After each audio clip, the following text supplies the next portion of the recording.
Hello everybody, my name is Advay. Today I made this circuit on a breadboard. See, this is a 9-volt battery with a battery holder. This is called the LED.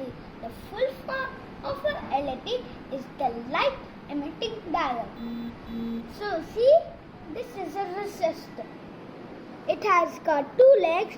It has got no anode and cathode or positive or negative like the battery and the LED.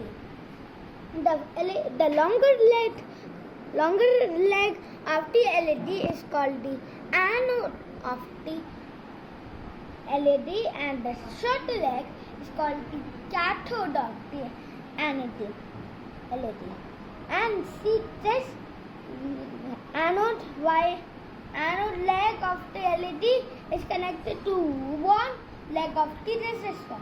The other leg of the resistor is connected to the positive of the battery. The cathode of the LED is connected to the negative of the battery. So this was the project.